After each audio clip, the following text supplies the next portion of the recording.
Hello বন্ধুরা, আবারও আজকে একটা রান্না নিয়ে চলে এসেছি। তো প্রথমে আমি আলুটাকে সেদ্ধ করে নিয়েছি। এখানে আমি ওলগুলো সেদ্ধ করে নিয়েছি। এখানে আলু একটা সেদ্ধ করে নিয়েছি। আর এখানে পেঁয়াজ গ্রেট করে নিয়েছি, আদা বেটে নিয়েছি, লঙ্কা কুচি, এখানে টমেটো গ্রেট করে নিয়েছি, আর কিছুটা ধনেপাতা ছিল, আর এখানে রসুন কুচিয়ে নিয়েছি। তো প্রথমে আমি ওলগুলোকে ম্যাশ করে নিব। তো বন্ধুরা দেখো, এখানে আমি ওলটা ম্যাশ করে নিয়েছি। তারপর আমি কিছুটা পেঁয়াজ, কিছুটা রসুন কুচি, আর একটুখানি আদা বাটা, লঙ্কা কুচি, একটু ধনেপাতা কুচি দিয়ে দিলাম, আর লবণ পরিমাণ মতো, আর লঙ্কার গুঁড়ো দিয়ে দিলাম, আর ধনে জিরের গুঁড়ো একসঙ্গে মিক্স করা দিয়ে দিচ্ছি, আর হলুদ গুঁড়ো দিচ্ছি, আর কিছুটা বেসন দিচ্ছি।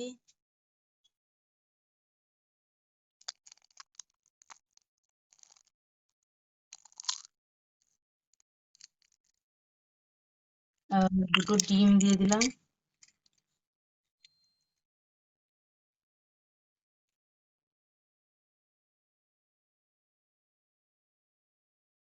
তো এখন আমি সব উপকরণ ভালো করে মিশিয়ে নিব। শেপ করে নিয়েছি, তোমরা তোমাদের পছন্দ মতো শেপ করে নিতে পারো। কিছুটা তেলের মধ্যে ছেড়ে দিয়েছিলাম। তো এগুলো ভাজা হয়ে গেছে, আমি এখন তুলে নিব।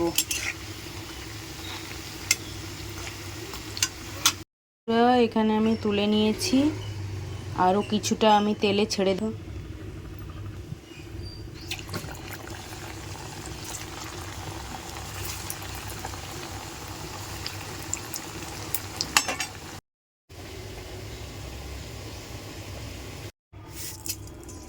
ওই তেলের মধ্যে আমি একটু চিনি দিয়ে দিলাম। হয়ে গেছে, আমি কালো জিরে আর তেজপাতা ফোড়ন দিয়ে দিলাম। ভাজা ভাজা হয়ে গেছে, আমি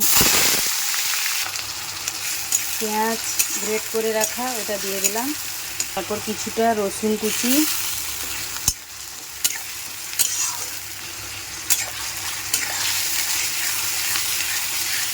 তারপর লবণটা দিয়ে ভালো করে ভেজে নিচ্ছি।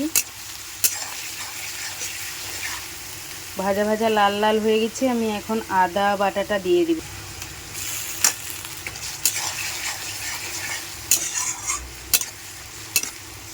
তো আমি আদা বাটাটা দিয়ে দিয়েছি।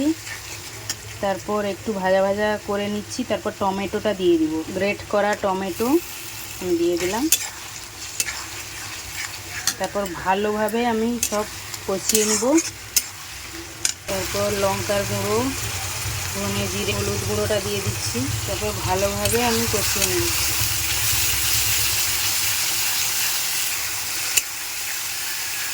তো ভালোভাবে দেখো, আমি কষিয়ে নিচ্ছি মশলাটা।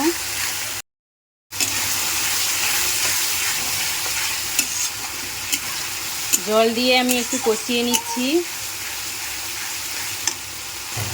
কোপ্তাগুলো দিয়ে ভালো করে কষিয়ে নিব।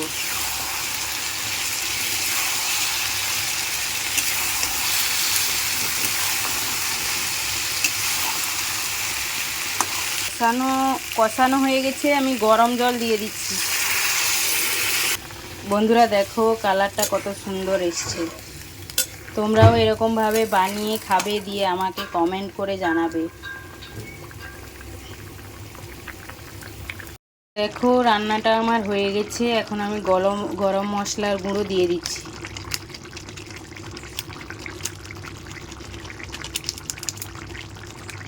একটুখানি ধনেপাতা কুচি ছিল, ওটা আমি দিয়ে দিলাম।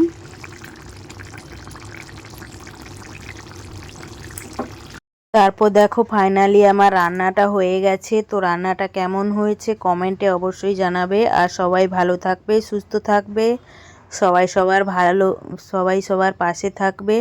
তো টাটা সবাইকে। আবার ফিরে আসবো নতুন কোনো ভিডিও নিয়ে।